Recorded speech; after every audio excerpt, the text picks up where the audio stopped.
All right, good afternoon, ladies and gentlemen. Welcome. Dallas County Board of Commissioners voting session. Today is Thursday, September 15th, 2022. Appreciate all of you that are in attendance here in the room, as well as all those that are with us online. We'll start out with a roll call.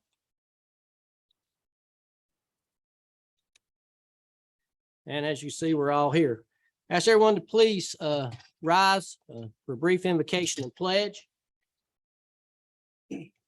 If you would bow your heads, please. Our dear gracious Heavenly Father, we thank you for this another day and for the many blessings of life. We ask for knowledge and wisdom to carry out the business of this county. Anything that we accomplish, we'll give you the honor and glory in Christ's name. We do ask and pray. Amen.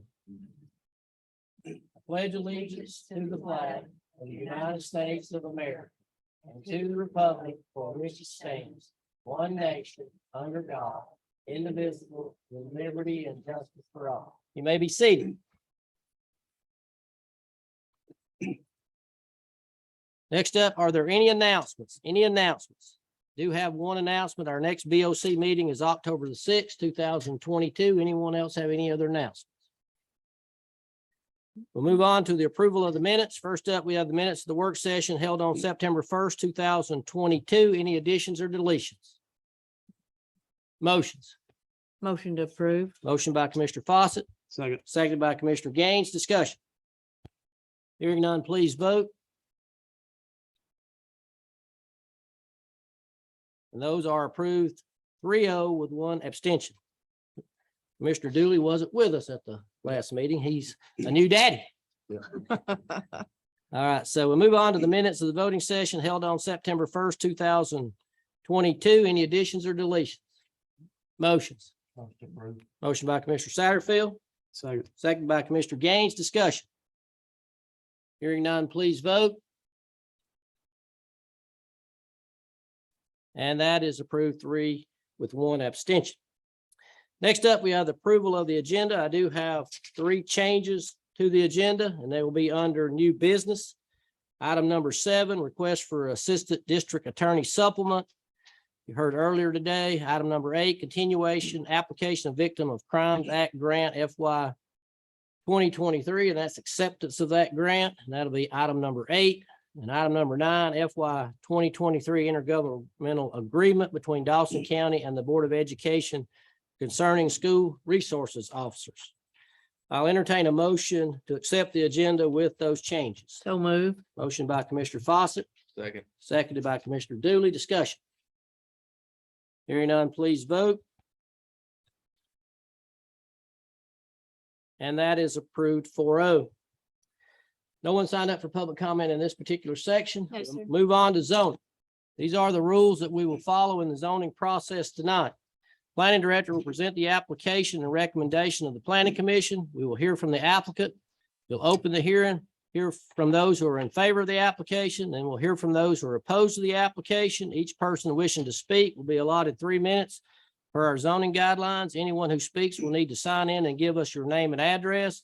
Also, if anyone has donated $250 or more to any candidate, you will need to fill out a form stating so. So those are the rules that we will go by in our zoning process.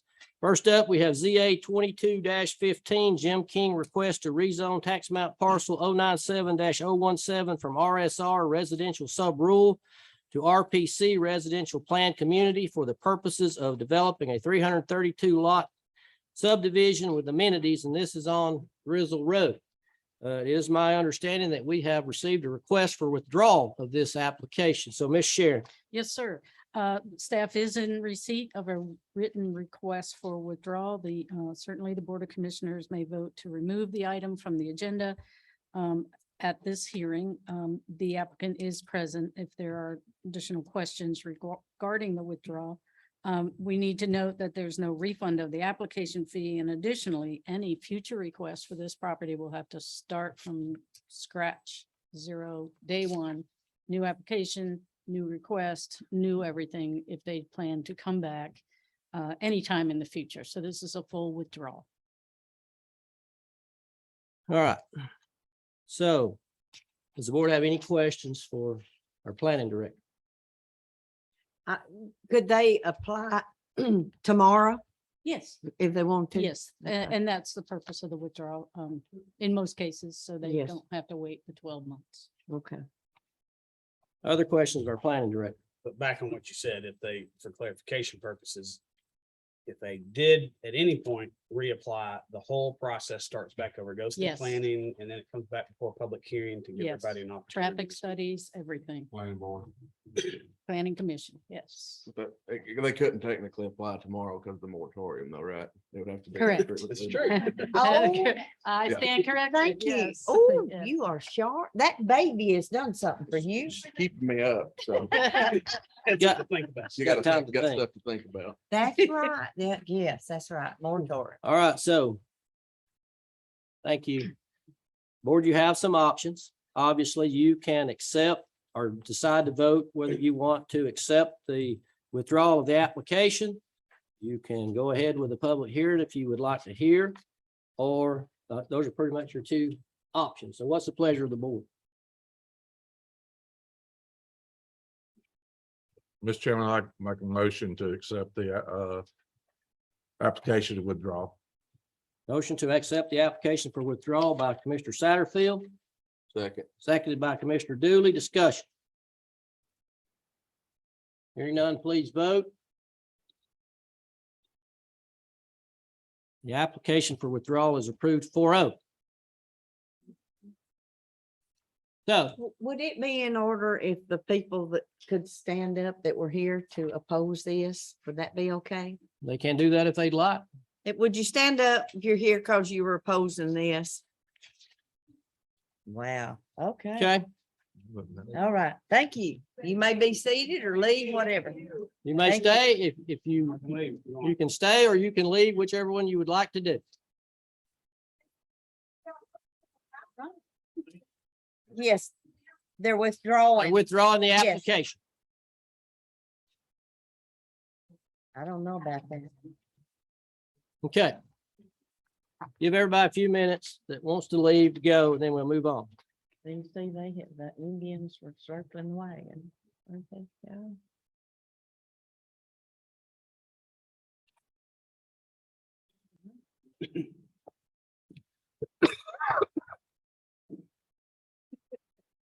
Can get cold in here.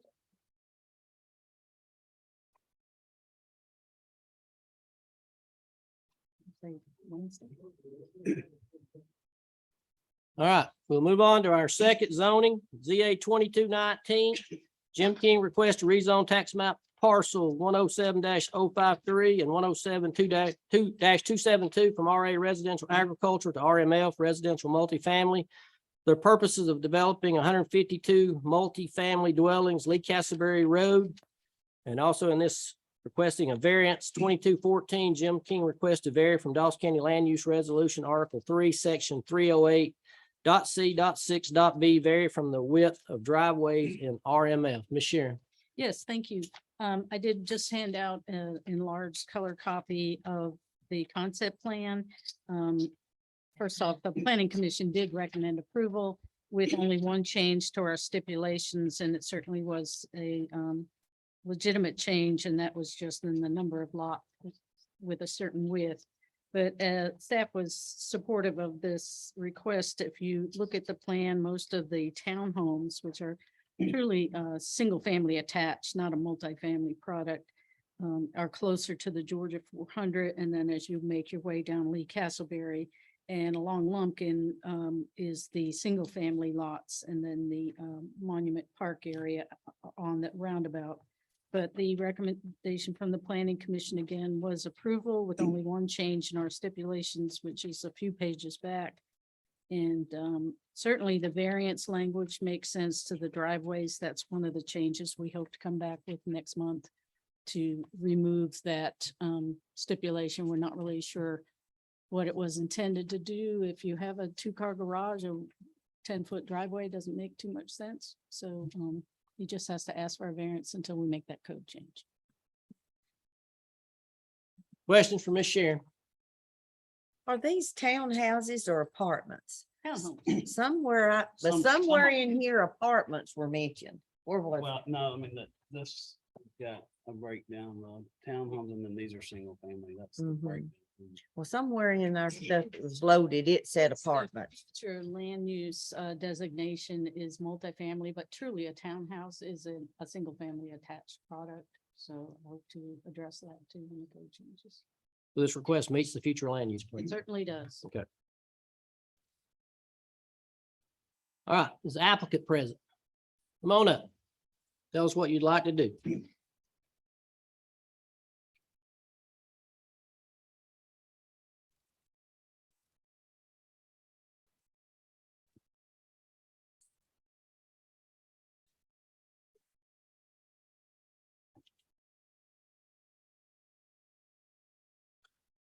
Mr. Chairman, members of the board, Jim King, 416 Overlook Circle, Dawsonville, Georgia.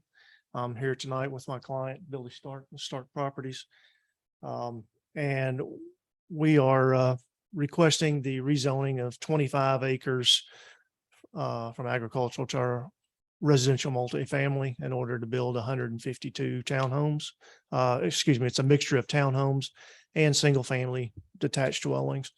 If you recall, last year, this board rezoned 8 acres at the corner of Lee Castleberry Road and Stacy Lane to multifamily for the development of 48 townhomes.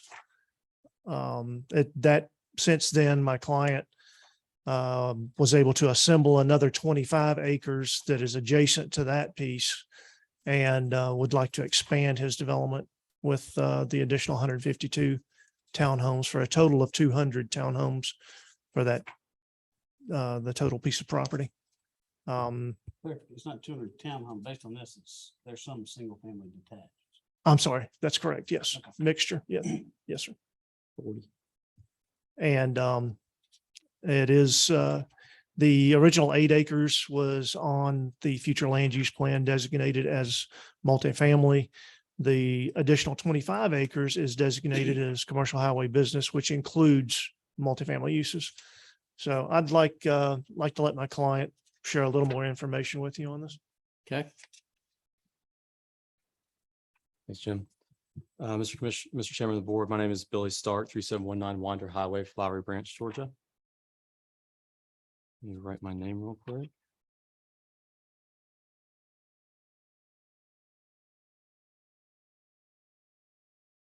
As Jim mentioned, yes, we're adding on to a project that was approved last October of 48 units. The total project will be 160 townhomes and 40 single family lots. Let's see, I have my clicker here. You know, one of the things we looked at the surrounding uses and it kind of goes from high density true apartments in the red on 400, which are under construction now, to more of a townhome RMF type zoning, which is either a townhome or a kind of attached single family home, all the way to single family homes in the yellow on the left. So the thought of our design here was to try to keep the townhome density on the 400 side and taper it off as we went west towards the more single family zoning. So really providing a more transitional project in what is clearly a residential neighborhood.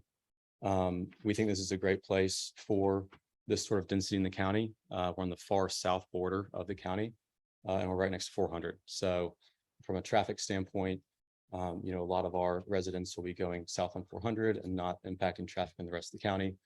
And then they can take Lumpkin Campground Road up north to go shop and eat at the outlets and wherever.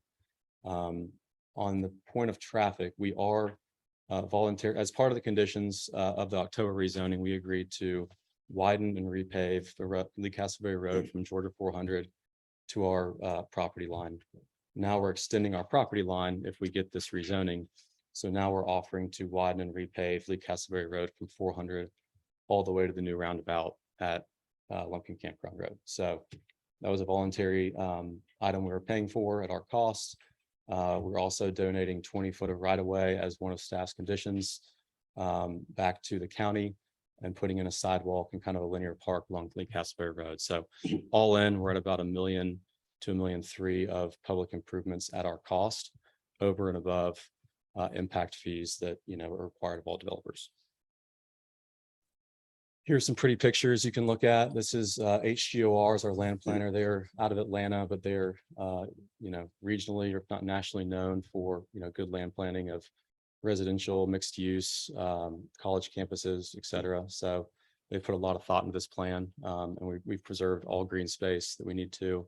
We've preserved all stream buffers, so we're not getting into these stream buffers and actually using them as an amenity for kind of a nature walk within this development.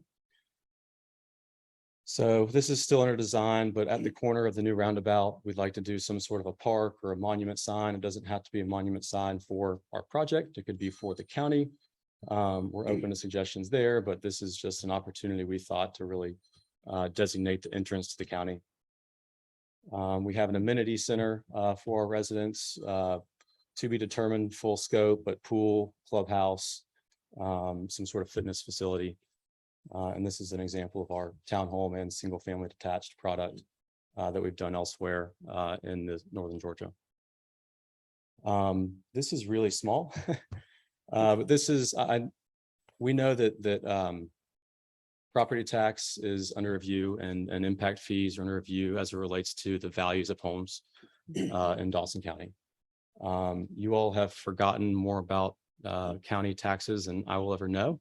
So I'm not going to attempt to school anybody here, but we did a quick analysis showing, I believe the break even right now is $463,000 for a single family home. Our average home value will be about $400,000. So the annual property tax gap at this year's millage is about $585 per home. What that study did not take into consideration, as far as I know, is additional sales tax revenue generated from the residents. So we took another step and said, how much sales tax will need to be generated to bridge that gap? The answer there was about 19,000 to 20,000, if memory serves me right. And then the average household spending in this area, 5 mile radius, is almost twice that. So we feel good about the ability to bridge that tax gap that exists between what our product is, which is still a very nice product at 400,000, and what is considered break even. So open this up to any questions you have. Again, we think this is a great development for this area specifically. And I also want to introduce Simon Bloom, who's our zoning counsel, to talk a little more about specific land use. Thanks, Billy. Ladies and gentlemen, Mr. Chairman, my name is Simon Bloom, 977 Ponce de Leon Avenue, Atlanta, Georgia. It's my honor and privilege to represent the Stark Development Land Group. Billy, would you bring up this site plan slide if you got it? I'm not going to try to use that. Technology is a wonderful thing until it doesn't work, Yeah, and then it's a massive distraction. yes.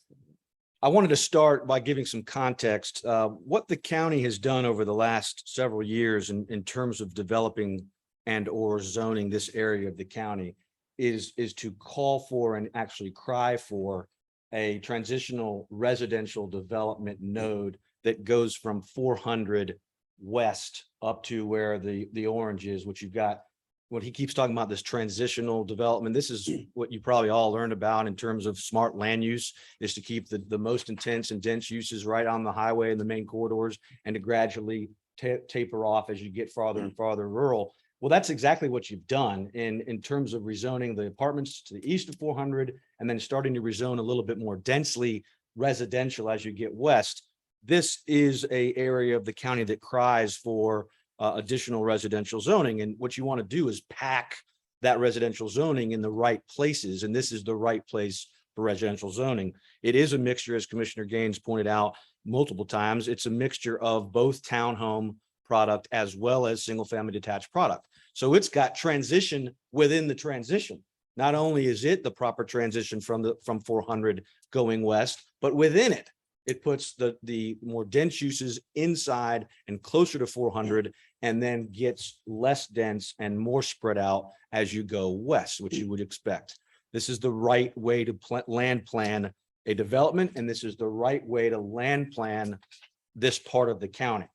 Ms. Davis can tell you, our partner Ken and I have had many venture both together and apart, again and fur, over the years, and we've been down this road many times. And I can tell you, having doing this around the state, that I don't just come and represent any builder that wants to get a rezoning done or litigate any case that gets denied. I only support and advocate for those developments that I believe in. Life is too short.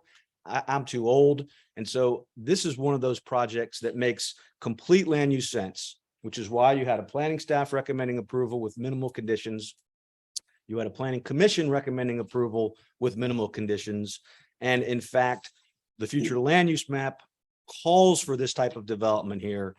But what I often say is the best evidence of why this development or this property, the Edwards property, cannot stay as zoned is dictated and will be told by the market. There ain't no one else buying this property for any other reason. This property doesn't pencil for 1 lot per acre. It just doesn't, and it won't. And therefore, the only way to finish out this node is to have this mixture of single family detached and townhomes. Otherwise, the value of the property will be reduced to next to nothing. Now, Ms. Davis will tell you why that's important, because when you get into a land use case and into litigation, the first thing that the judge looks at is to see whether the property as currently zoned has any value. And I would submit, and in fact, you consider this as one of your factors, I believe, in the Planning Commission's list of 7 factors.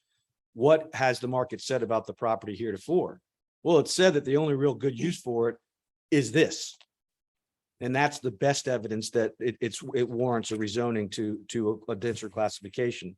The other thing that you should think about, I submit, is that the county's already rezoned the adjacent 8 acres for this exact or similar density. That is what they call in both the land use world and in the legal world, a precedent.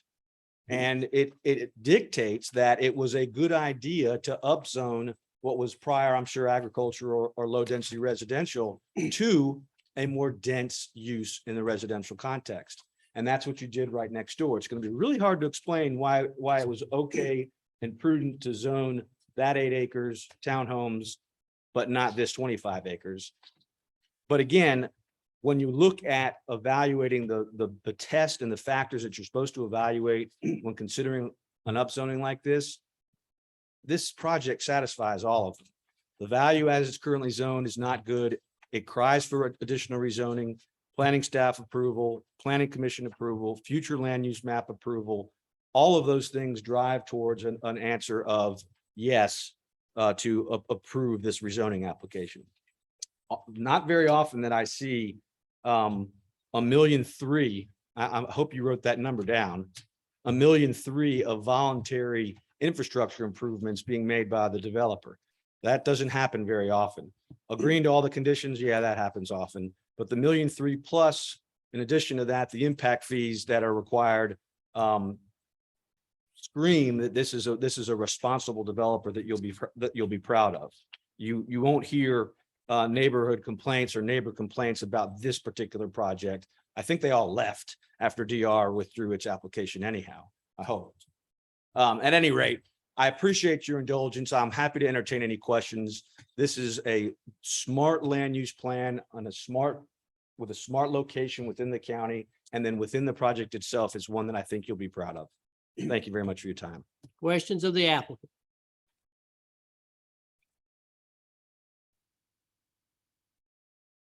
Oh, with this DRI threshold, have you gotten studies back on this yet? Yes, we submitted our DRI back in, I believe, May. We received it submitted in April. We received it in June. And it was recommended by DRI. So you did get it. I thought they said that you had. Okay. Yes. Does this fall into the 400 quarter overlay? Is that correct? does. So one of the things you showed a picture there, it was all hardy plank. Seems like there had to be a variance on the facades on the front. Seems like part of the. Don't we have to have a certain percentage of rock stone? I mean, y'all. Only for. I thought we had something in our residential that required that too.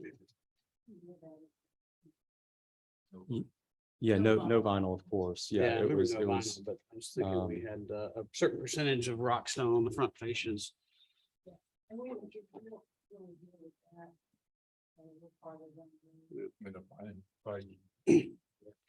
plan review phase. Yeah, we wouldn't get that in. And again, these are just examples. These Yeah. were not designed for necessarily. Yeah. Maybe that's what it is. Other questions of the applicant? Sidewalk, which I said in your drawing.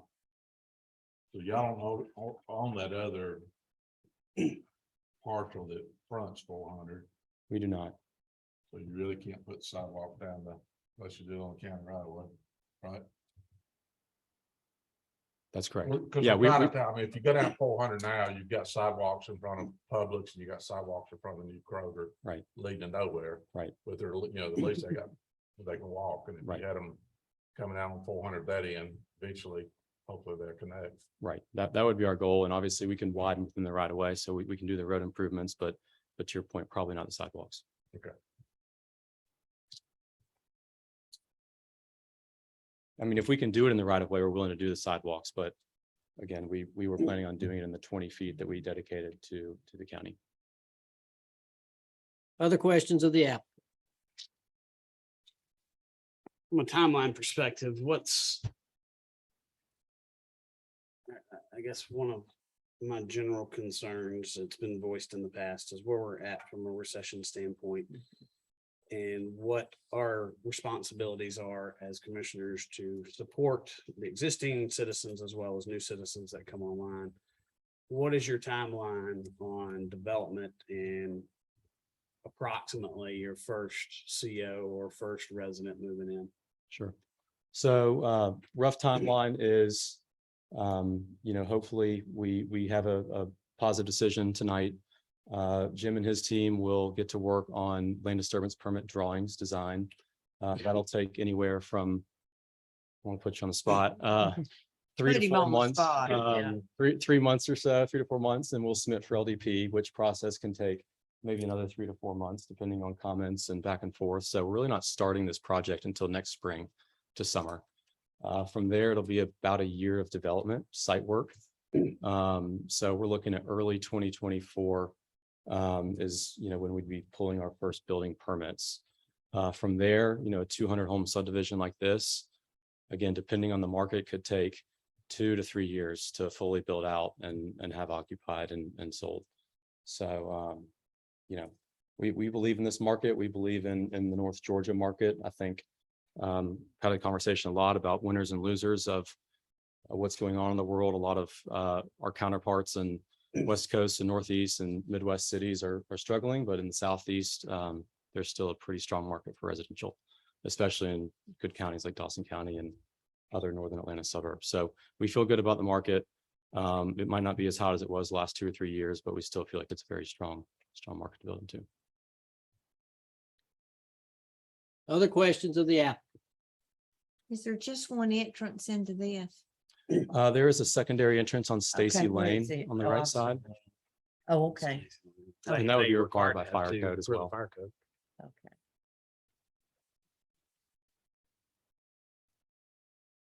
And this is a staff question, Dave. Y'all, how far along are y'all on the assessment and what the needs are for Lee Castleberry from a infrastructure perspective? I believe we made the recommendations for, and I think that's where they come up with the million too. That's what that number's Yes. derived on is what y'all see. Chairman, I got, Go ahead. speaking of that too, so y'all will work with staff as far as county manager and public works, as far as the improvements and stuff on. Absolutely. Yeah, it was designated, and I forget the exact term. I want to say it was collector road or non-residential. I'd have to check my notes on the exact type of road that was recommended, but that's what we're planning on. Non-residential collector. At what point would you start the road improvements? We would start that with the site development. So that would be part of our final plat, and it would be done before we pulled building permits.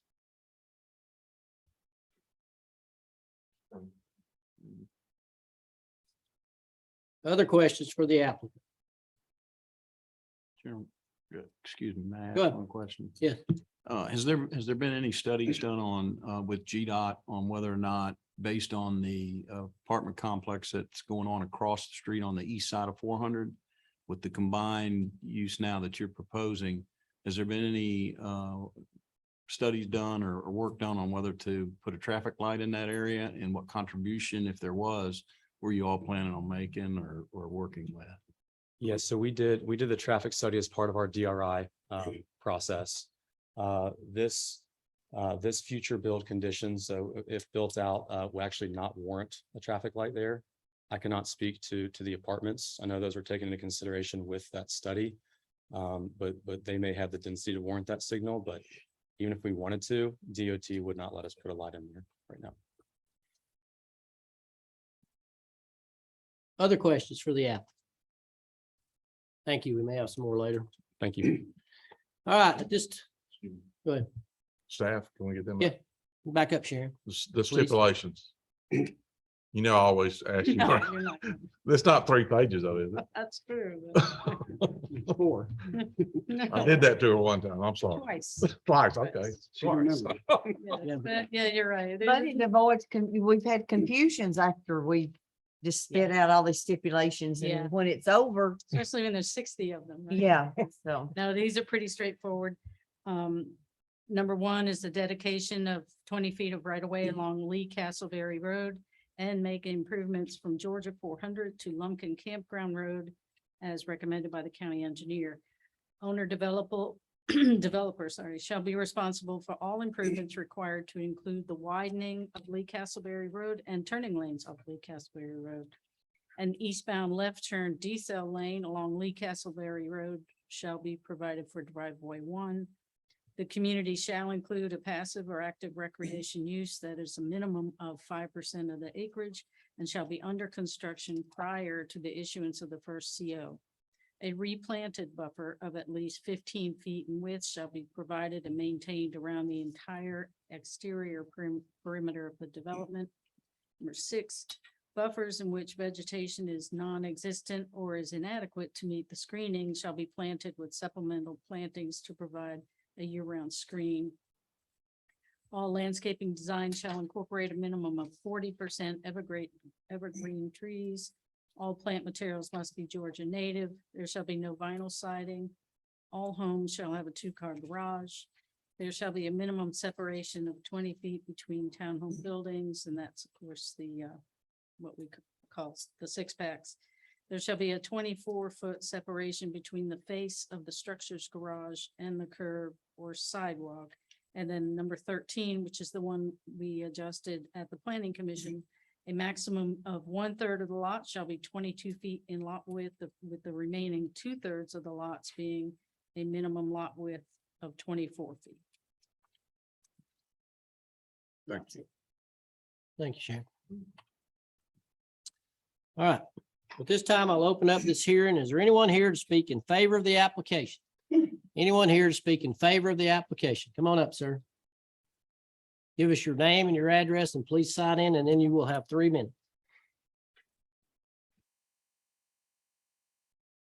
I talk fast, so that shouldn't be a problem.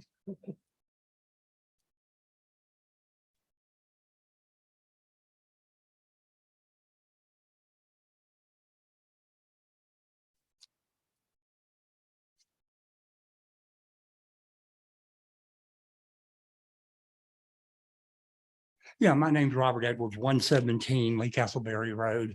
I'm the owner. Obviously, I'm in favor of it. I own 209 Castleberry too. I just wanted to give y'all a little bit of history and a worm's eye view, so to speak. You know, y'all are on the top end of this process. I'm down on the bottom. I moved to Dawson County in '94 to look after elderly parents. Love the county. The property's beautiful. The people are great and the county is well run, which is an attribute for y'all. But health issues have gotten to the point where I can't maintain the property. I've been in the hospital like 150 days in the last 5 or 6 years. I don't have an immune system. I can go on and go on and go on. It's probably easier to tell you what I don't have. Okay, so I've got to sell the property. And when I started, so you know, I realized I needed downsizing it closer to a hospital. And my wife agrees. So when I started listening to the real estate developers and people that were knocking on my door, as they had been for a couple of years, I came to the realization really quick that there are some real estate developments out there that have less than honorable, shall we put it that way? The Starks, though, are a class act. I did research, I was a Boy Scout. You leave it better than you found it. And, the property is going to change to something other than what it is now. And these people do a good job. And I think by their level of cooperation with the discussions with the county and everything, they express that they want to do a good job.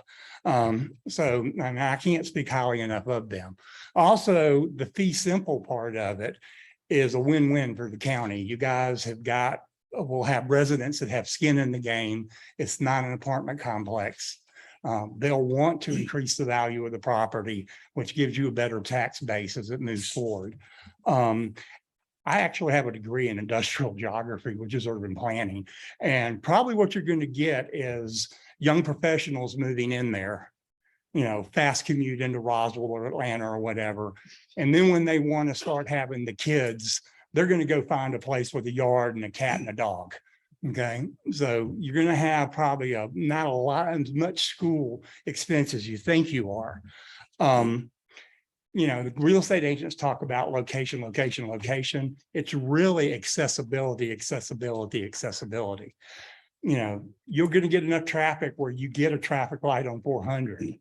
And that's going to cause from the property line up to Whitmere Road along that little corridor to skyrocket in value when you get that break in traffic and people are sitting there looking around at stores and the wine store and everything.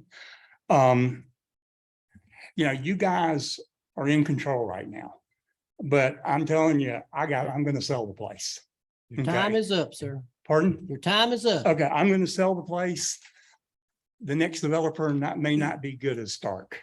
And I would like to know, after all the conversations y'all have had about this, is why is this property being treated differently? Because everything around it is completely surrounded with either business or high density housing. Thank you. Thank you for your time. Thank you, sir. Anyone else here to speak in favor of the application? Anyone else here to speak in favor of the application? Okay, anyone here to speak in opposition to the application? Anyone here to speak in opposition to the application? Seeing none, I'll close that here. And what's the pleasure of the board? I've voiced my opinion again. I'll regurgitate it. The challenge that we have is changed over the last 8 months, 10 months with the economy. Our community relies heavily on sales tax revenue and that can change. We've got a timeline on new construction that's coming out of the ground that is yet to be sold, is going vertical. I would like, and I'm not going to say that this one doesn't check a lot of boxes with the location where it's at on 400 and access to 400 from a location standpoint makes sense. But I would like a little bit more time to crunch a few more numbers. You hit me with some more numbers tonight with the amount of sales tax revenue that it would generate. You're close to that break even price point that the Georgia Tech guys did at 463, I think. So I would, just from my seat, would like another couple of weeks to do a little bit more digesting on it and make a motion that we table it to the October 6th, which is the next meeting. Motion to table to October 6th. Do I have a second? Second. Second. Motion by Commissioner Gaines, seconded by Commissioner Dooley. Discussion. Hearing none, please vote.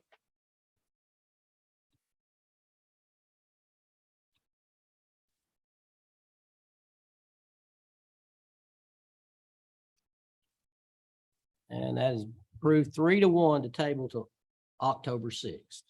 Okay. All right, next up. Paperwork. Is ZA 2220 Miles Hansford and Talent LLC on behalf of Dawson Yards LLC request to rezone tax map parcel 113017, 113018, 113096, and from RMM residential sub-rural manufacturer moved and CHB commercial highway business to CIR commercial highway Commercial industrial restricted for purposes of developing office warehouse space, Highway 53 East. Ms. Sharon. Yes. This property, like you said, has a combination of residential mobile home and commercial highway business. The applicant proposes to come in with the much needed office / warehouse use with access to Highway 53. The planning commission did recommend approval. There are also some staff stipulations attached. With the only change to those stipulations, basically negotiated after planning commission, was to the site elements, and that's the setback of 35 feet as opposed to 50 along the existing residential, which is per code. But we did get an updated plan. There was concern from one adjacent property owner. I don't know. I mean, we better to get that to you. It doesn't look too different if it's not. Is there one for each of us? There certainly is. But it does show a little extra landscaping. There's also another condition added that the applicant will address. That was sent to us just a few days ago. And like I said, the only opposition was one neighbor that had more questions than anything and was concerned about an existing tree line. I think I read some of that. What were her concerns about? Can the trees be Yeah, how left many or- trees could be saved? Uh-huh. And that is typically difficult because if you're grading right along the property line, you can do damage beyond the drip line. But also we didn't have a full-blown tree study, so I really don't know what's worth saving along that property line, but the applicant did offer up some language that if there's some left, great. If not, we'll plant evergreens a certain height, and I'll let the applicant go through that. We got it after we put our packets together. But that was the concern by the neighbor, just the existing trees along that west property line. Trees need trees for support. When you start grading around them, Yeah, they may last a little while, but they're going. they're going, They're going. right. If you mess around the roots and all that. Yeah. It upsets them and they just die. What were the stipulations? The land use be office warehouse units for non-retail use. And those uses allowed in the CHB zoning. We have discussion at the staff level whether the office warehouse is allowed in CHB, but just as an abundance of caution, we went with the CIR. It's just kind of a different use, but as with the non-retail, it's not going to generate the traffic that we try to be cognizant of along Highway 53. Prohibited uses are basically some of the uses that would generate higher transportation impacts to 53. The site element is that we clarified that there is not going to be any outdoor storage, refuse areas, anything at all visible from 53 shall be enclosed in the building or screened by a solid wall at least 6 feet in height. Retaining walls shall be faced with stone and brick when visible from the right of way. The setback when abutting a residential district shall be 35 feet. We're going to get a 20-foot landscape strip along Highway 53, and that shall be located behind any utility easement, so the plant is not disturbed after installment. We're clarifying that because there are overhead utility lines along that side of 53, it kind of crisscrosses as you go down the road. The plan for the Highway 53 planting shall incorporate understory trees, so the utility companies don't come down the road and just chop them off. A minimum of 40% of all trees and shrubs shall be evergreen, and the percentage shall be based on the total. The tree preservation and the replacement plans shall also be designed by a landscape architect, urban forester, or arborist, and all shrubs a minimum of 2 feet at high planting. And then that the landscaping may be informal, meaning we don't need the cookie cutter. If you have to work between the proposed ponds and the overhead lines.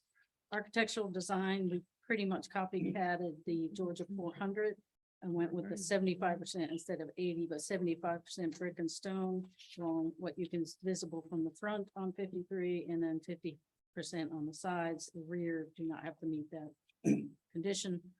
No CMU, no tilt panels or no prefab steel panels. The lighting, not to exceed 30 feet in height with the LED fixtures in black metal finish. And no lights, string lights along the windows, building signs and similar features. We're trying to just have that appearance of an upscale industrial park. And anything mounted on the building must be more of a architectural feature and not illuminate. I know a lot of times you can just buy the nice cheap security lights, but this would have to meet the building facade. Staff was supportive and planning commission recommended approval. Questions for Ms. Sharon? I was looking at the concept plan that you handed out and there is a, looks like it's a ingress egress easement that goes around the property that this is in kind of encapsulating. So I guess it would be on the east side of the plan, the southeast side of the plan, you see Moonshiner Way and Stevens Road. Is there an ability to make that another access to this property? That might be an applicant question, but Yeah, it certainly, I know that piece of Stevens Road was vacated. so the county did officially vacate that, Yeah. but there's an easement that goes through there, There so. probably is for the rest of the Stevens property, but I'm sure it's something that could be revisited and the applicant certainly could speak to it. And when you go through site plan review, it may also be a concern of fire marshals. If you use the It's only second showing exit. one entrance. That's what I was wondering about. Yeah, and we would get into that nitty gritty at site plan review. Because I believe there's a fence that runs down that road line there. That seems like they could access that pretty easily. Yeah, we have a good survey of the property, but again, once we start doing the true engineering planning, then you get into some of the other codes, the many codes that trigger. Other questions for Ms. Sharon? Thank you, ma'am. Is the applicant present? He's trying to get our sympathy vote. He's not kicking us high. We can definitely outrun him. Downhill, I'm all right. Uphill, not so much.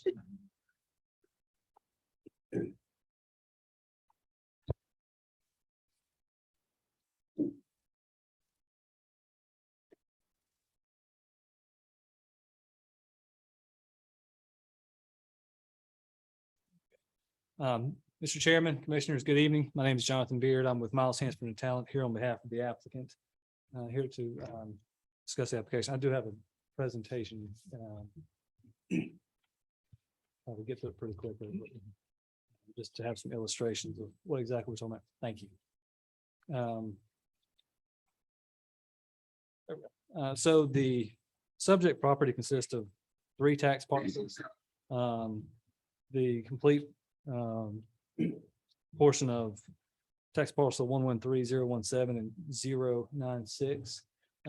But it does consist of a portion of parcel ending in 018. This is located at Dawsonville Gun and Pond. It abuts that to the west and to the north, as I'll show you on the survey and site plan. And the subject property consists of 10.314 acres. As Karen pointed out, it is currently zoned a mixture of RSRMM as well as CHB along the front along Highway 53. And we are seeking a rezoning to CIR for the purposes of commercial and industrial. So there's going to be offices, warehouses. If you're familiar with the property, I'll go through and show you, the buildings that will be remodeled. Some of them will be removed. But in the end, we feel like this is going to be an improvement for the property, particularly located along Highway 53 where there's a lot of traffic. So here are the 3 parcels outlined in blue, if you can see that. So Dawsonville Gun and Pond is located at the southeast corner where Stevens Road meets Highway 53. And then there are several buildings on the property that go behind Dawsonville Gun and to the west. There's also a large cell tower on the subject property. So here's the survey. So you'll see there is that property line will move further south, closer toward Dawsonville Gun and Pond, and it will go to the west and to the north and kind of wrap back around behind it. There are several buildings on the property, in particular the batting cages, the green and white building. There's also a couple of buildings directly behind Dawsonville Gun and Pond. And there are one that runs perpendicular to Highway 53. So here's the site plan. So the buildings in gray, these are buildings that will remain on the property. The one furthest to the north in dark gray, if you can see it on the presentation, is the batting cage. It is that green and white building. So that will be remodeled. There's a building to the southwest of that that runs parallel to Highway 53. That will be remodeled. And there are two buildings to the east and to the north of Dawsonville Gun and Pond. Those will be remodeled. There is one building located just north of those two that will be remodeled. That will be removed. Most of the rest of the property is currently undeveloped. So the plan would be to remodel these existing buildings first. And speaking with the developer, they're looking at, looking at over a year before those will be fully remodeled. So we're looking at a rollout over a couple of years before the new buildings will be in place. And we are showing a landscape strip along Highway 53, which is mentioned in the proposed conditions. And to the west, after the meeting with the Planning Commission, there was one neighbor located just to the west of here that had concerns about visibility. And certainly we want to preserve as many trees as we can because that's a benefit to everyone. But in the event when you get into grading and managing stormwater runoff, if there are trees that be removed, we wanted to make sure that there is proper landscaping there to screen her visibility. That was her biggest concern, is making sure that, when she goes off her porch, she's not looking at the back of the building. So we have included a landscape strip to the west along her property line based on our conversation with her. It was very good. It was a cordial conversation. We want to make sure that we were accounting for that concern of hers. As was mentioned in the plan director's presentation, there is one drive that this property will be served directly on, but there is an easement in place that's been agreed to in principle. There's some of the maintenance items that we have to work out, but there is an easement in place where it will run. You'll see the easement there. It will run directly onto Highway 53. So that will be the primary drive that will be used.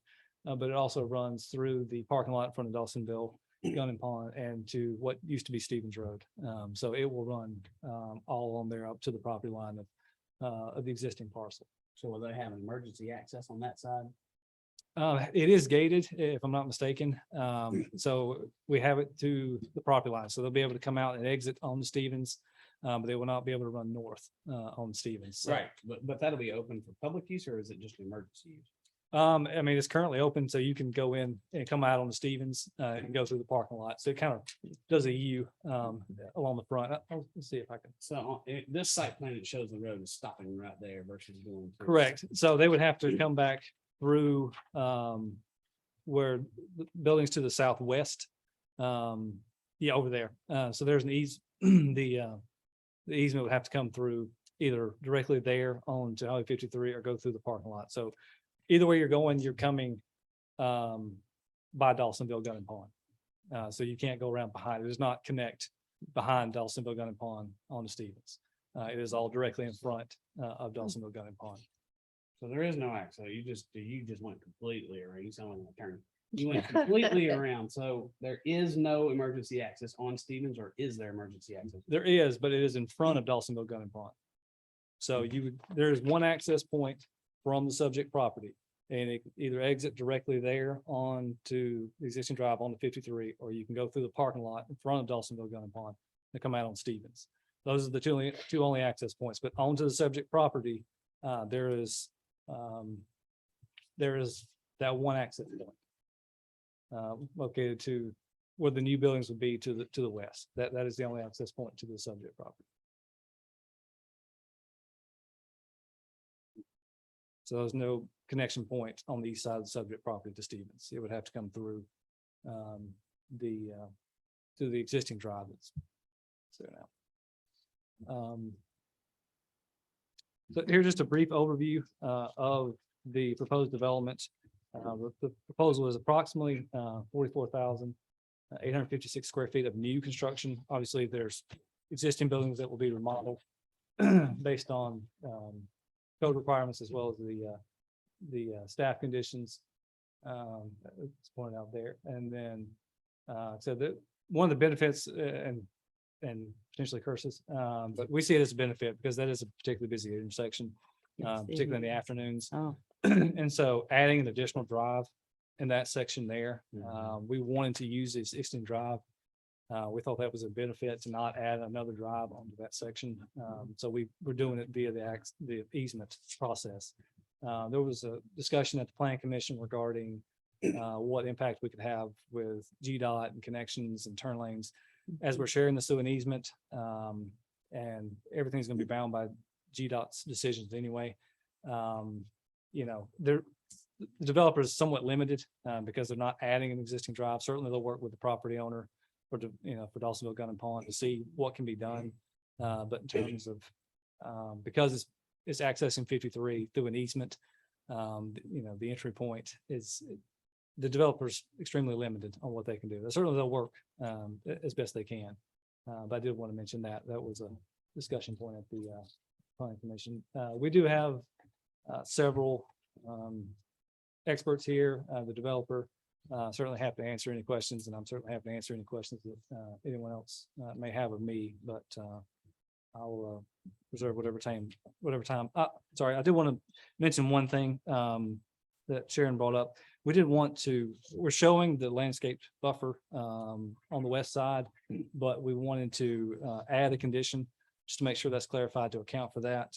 We have some proposed language, and I'm not sure if you have that in your packet or not, because it was added after staff had put their packet together, but we do propose a condition, and it could be listed, I think, under add to 3G.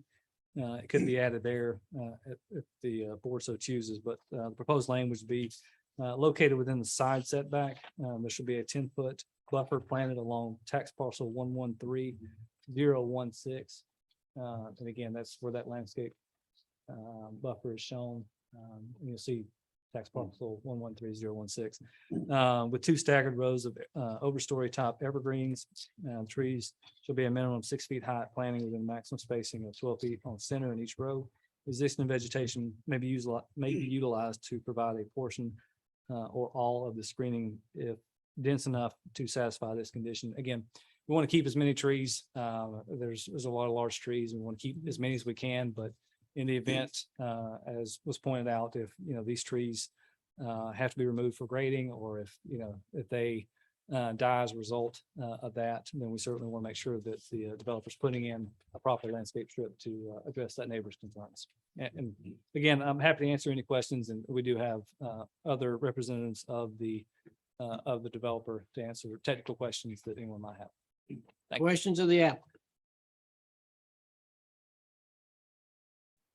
Thank you. We might have some later. All right. So this time I'll open the hearing. Is anyone here to speak in favor of the application? Anyone here to speak in favor of the application? Anyone here to speak in opposition to the application? Anyone here to speak in opposition to the application? Seeing none, I'll close that hearing. What's the pleasure of the board? So one other quick question. Are you sure that we don't have to have emergency access on that other side? Okay. Okay. Okay. But y'all would, obviously, if it's required, then y'all are gonna have to figure out a way to access Stevens, so you'd make it happen. Yes, Yeah. Anybody back here got an answer to that? Can we have an improvement to Moonshiner Way and Stevens Road to have another access?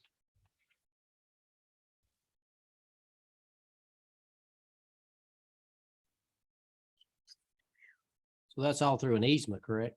Okay.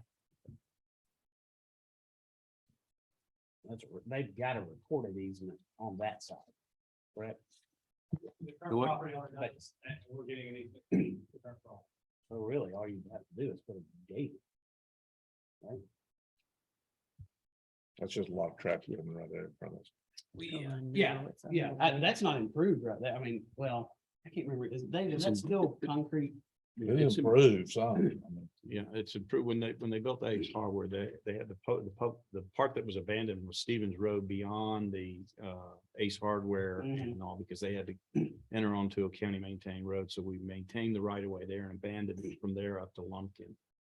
So I think you said that they could not access behind the gun shop in the storage area. Is that correct? Looks like. Good evening, Mr. Chairman and Commissioners. My name is Nathan Fuss. I'm a civil engineer. Address is 211 Perimeter Center Parkway, Atlanta, Georgia. I'm the civil engineer. As he was saying, yeah, so they can access behind Dawsonville Gun Pond, but yeah, they cannot, per our plan right now, they cannot access Stevens Road. But we will meet fire code, and if it is required as part of plan review, we'll add an access there. And we will look into one actually, because it'd probably provide better access for the I customers. just don't. Yeah, I mean, they're gonna require it. Then we will add one. So where you gonna have it at? Though? Probably right there where that dead end road kind of ends, just probably straight down. So you will improve. That road is closed now and access that. If it is required as part of plan review, yes. I mean, it seems like you would want that, because I mean, one, Sure. it seems like your people behind there would want to have another option. Yeah. That's a big crutch. That really is a dead end, and you can't have a dead end over 150 feet anyway. So that's a dead end right now That's true. without a Hammerhead. big enough hammerhead or a big enough circle to turn a tractor trailer. Yeah, around. but technically I think the fire truck could turn around, and as long as they're within 150 feet or 200 feet of the building, as long as the hose pull, they should A be dead all end, right. You can't have a road that's 150 feet longer and dead end. So I mean, even you got tractor trailers back here, how they gonna turn around? Okay. Yeah, we'll look into that, and like I said, we would like to have an access on Stevens Road there. But again, additional access for the warehouse. Just for my stupidity, I mean, if you want it, why did you not draw it? We just hadn't talked about that previously.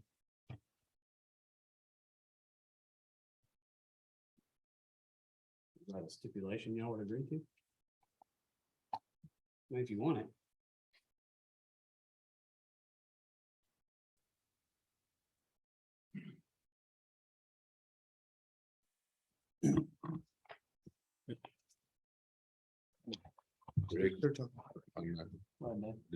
Greg Swartzberg, 1407 New Bethel Church Road, Dawsonville, Georgia.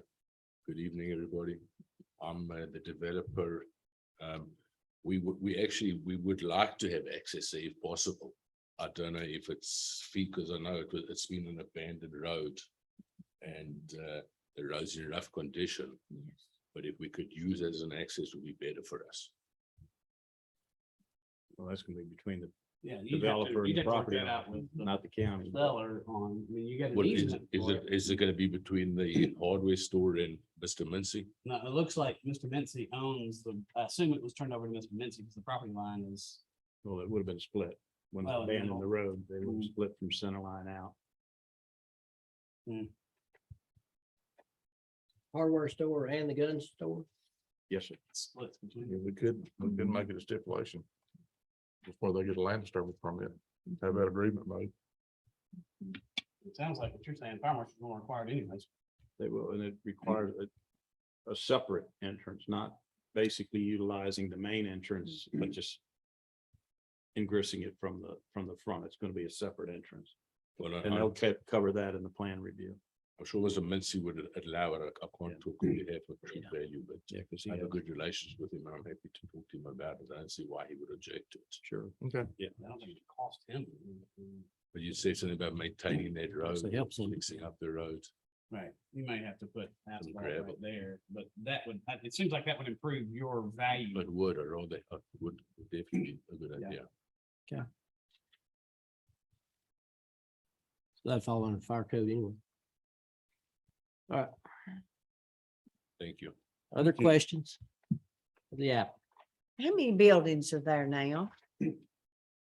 Right now. Yeah, you have any idea? They're getting. No, just where the gun shop is, and I know there's buildings everywhere. How many buildings are on that property now? There's You- the gun store and one warehouse behind, which is owned by Mr. Mincy. And then there's 5 existing structures on the property right now. 7. One of them may be demolished. There's some little structures. I know, it's just kind of, well, never mind. I mean, they also are a little bit of an eyesore when you're driving down Yes. 53, and we plan on putting a lot of money to the development, and I think it would really be good for the county, and we're excited about moving forward with the project if possible. So how many of those 7 are going to be remodeled? Well, the 2 owned by Mr. Mincy, we're not buying those. That's a separate parcel. Oh, so it is? it's not Okay, possible for him. He's staying in business, okay, doing his own thing, and then out of the other 5, we on this drawing now shows demolishing one of them, I think, and keeping 4 of them. Okay. But we might be able to keep the 5th one as well when we get more into it, if it makes sense. But either way, I mean, they'll look like pretty buildings when you're driving down 53 when it's all said and done. and then are you gonna build other And buildings, then newer on buildings? the additional land, that will be phase 2. Once we renovate that, rent it out, then we'll start phase 2 on the additional buildings. How many new additional buildings are there? I think it was 44,000. Mhm. 44,000 square feet, so. Mhm.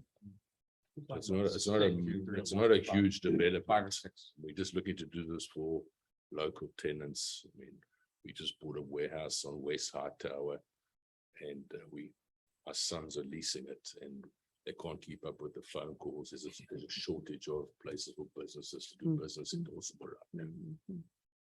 Yeah, there's, I mean, Continue. knowing I said on the Economic Development Board, I mean, there's a need for that product. It's, Mhm. it's the opposite of the residential, so. Yes. We've been Very in much. business for 30 years and done similar projects. Thank you for your time. Thank you. Other questions of the app? Okay, thank you. All right, so I'll open this hearing. Oh, we already had. Already Yeah, did we that. did. Yeah, we went and had more questions. Never mind. All right, We messed you up, sorry. messed me up. Yes. Let's see. All right, so what's the pleasure of the board? I make a motion that we approve ZA 22-20 with the stated stipulations that were read into the record. Okay. All right, motion to approve by Commissioner Gaines. Do I have a second? Second. Second by Commissioner Fawcett. Discussion. The second entrance, I guess that's gonna be addressed during plan review. Yeah, they'll have. Okay. Who rung a bell? What was that? Sharon said she's ready to get out of here. She's ringing that bell.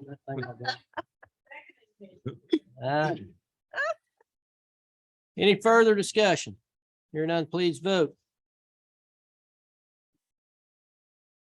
ZA 2220 is approved 4-0.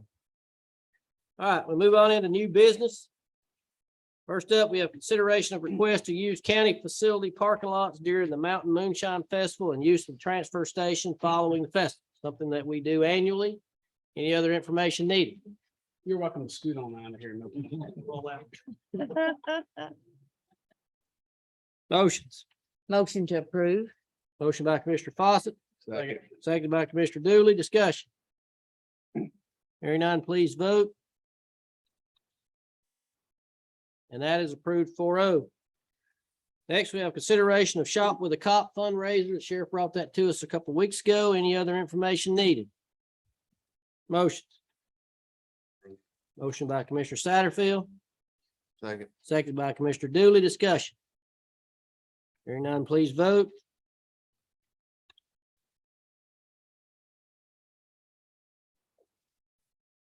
And that is approved 4-0.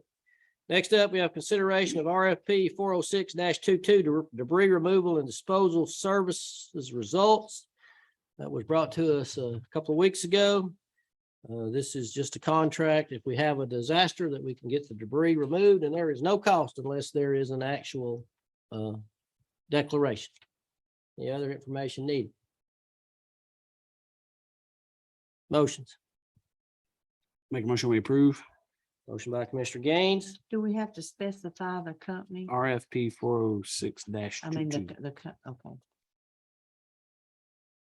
That should. Excuse me. seconded by Commissioner Satterfield. Discussion. Specific. Hearing none, please vote. And that is approved. Next up, we have consideration of 2023 payroll and holiday calendar. There was a request in that potentially of adding 2 additional holidays. One of them was Juneteenth, Mhm. and the other one was The Good Friday. Easter, Good Friday. Good Friday, yeah. So you have that for potential discussion if you desire to add those, or you can stick with what you already have. So what is the pleasure of the board? I'd like to make a motion that we include these, the Juneteenth and Good Friday. Along with the rest? Yes. Okay, yes. motion. This in to- addition. That would be 12 holidays Mm-hmm, instead of the 10 we currently have, correct? mm-hmm. Okay. So we have a motion by Commissioner Fawcett. Seconded by Commissioner Satterfield. Discussion. Does the 12 include the personal that they get? Yes. The 12,000.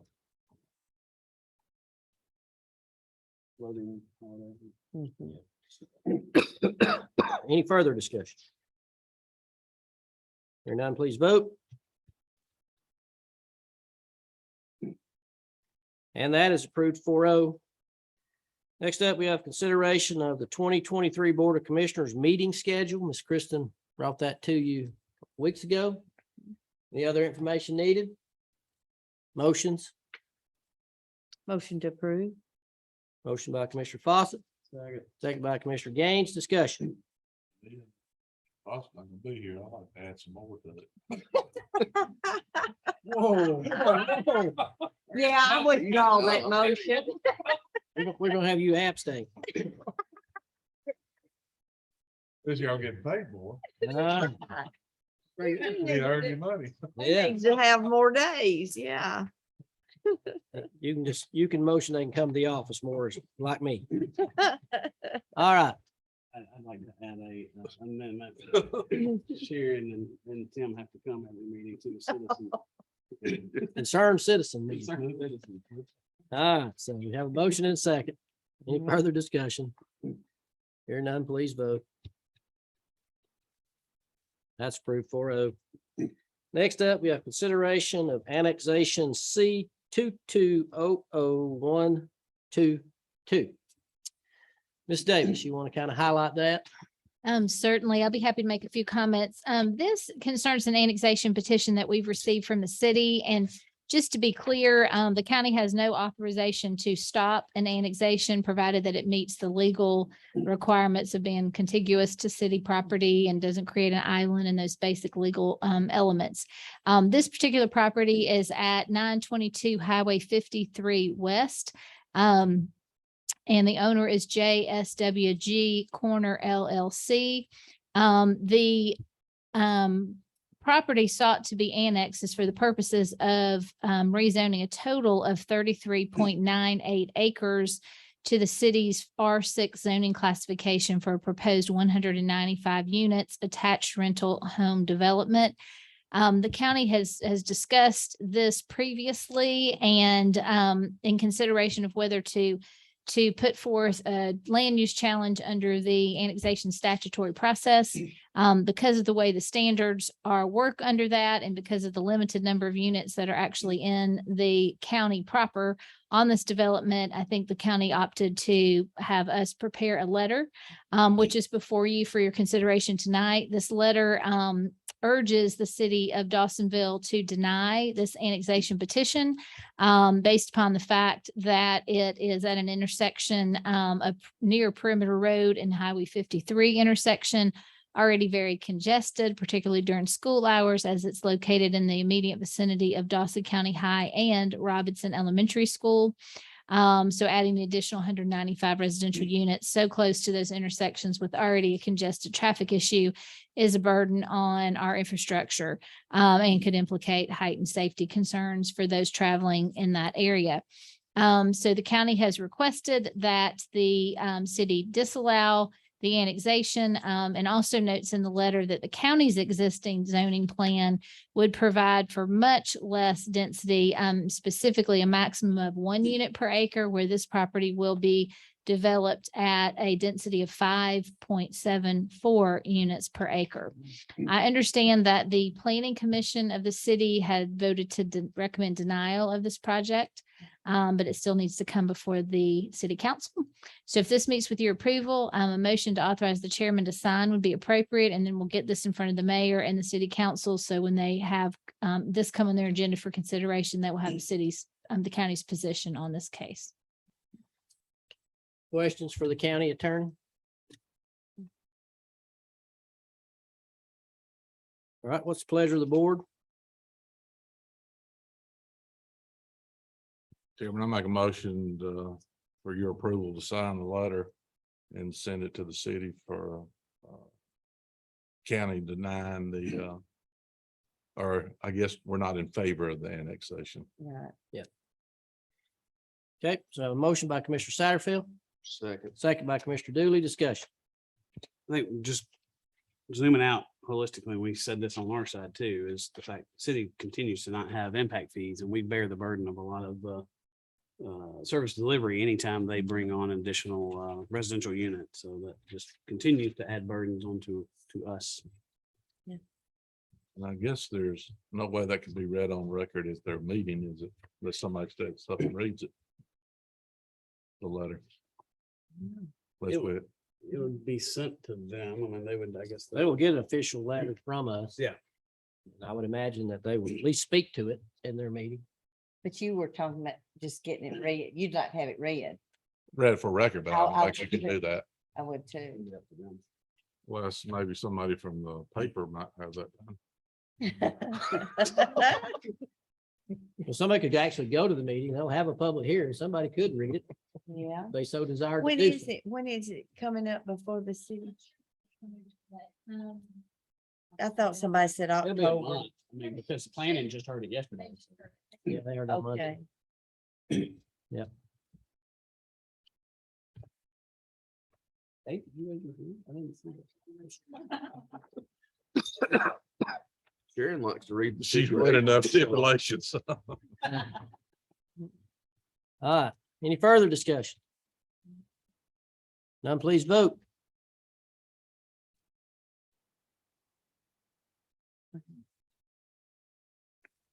That's approved 4-0 to send the letter. All right. Next up, we have request for Assistant District Attorney supplement. District Attorney Lee Dara earlier today talked about moving one of the Assistant District Attorneys back from Hall County. His request was to pay the same supplement that this gentleman was receiving in Hall County.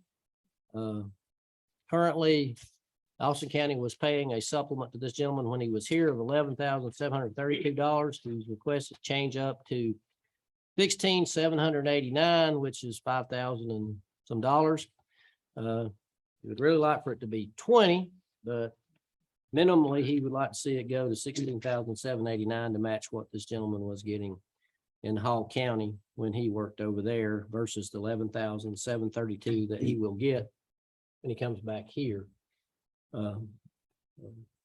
Any other information needed? To me, well, I guess I can wait till. Motions? I make a motion, we table it to October 6th in order to give us a little bit more time to make sure that there's not anything else, no other person out there that would fit kind of in the same scenario, just to make sure we're crossing our T's and dotting our I's. A motion to table to October the 6th by Commissioner Gaines. And then we can, if we choose at that time, we could backdate it because he said he wanted October 1st. Yeah. Yeah. We could always make it retro. Do I have a second? Second.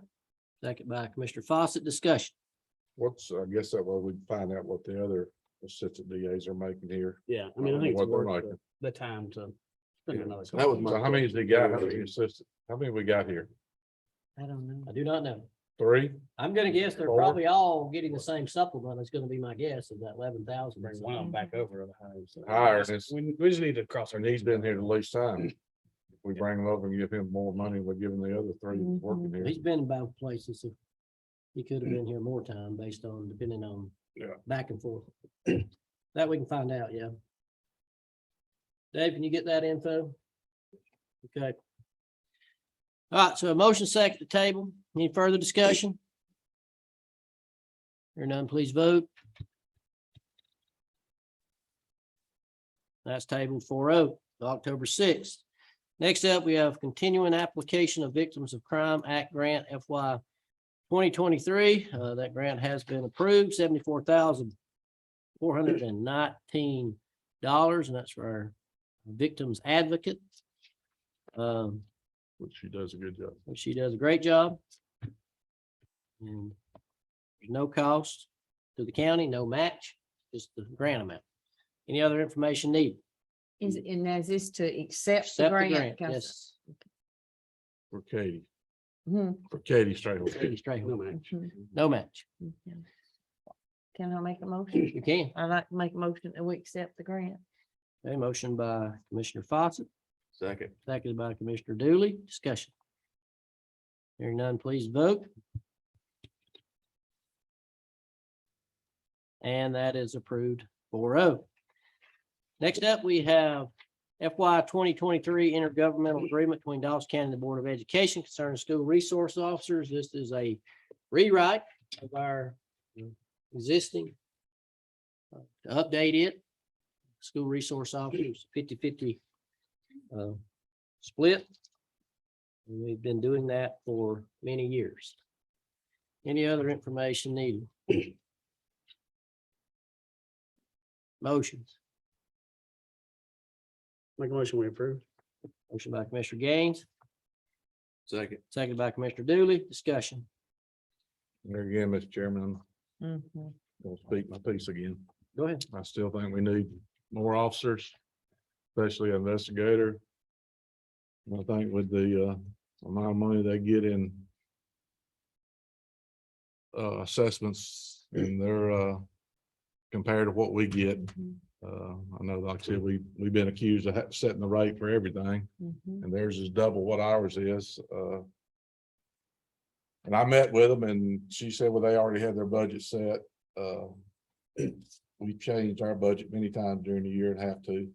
And I just think they need to look at it and take care of our kids and pay more money for the officers, because if it's 42 hours and we're paying 50%, well, they're there 100%. So I think that 50-50 ought to be changed. That's just my opinion.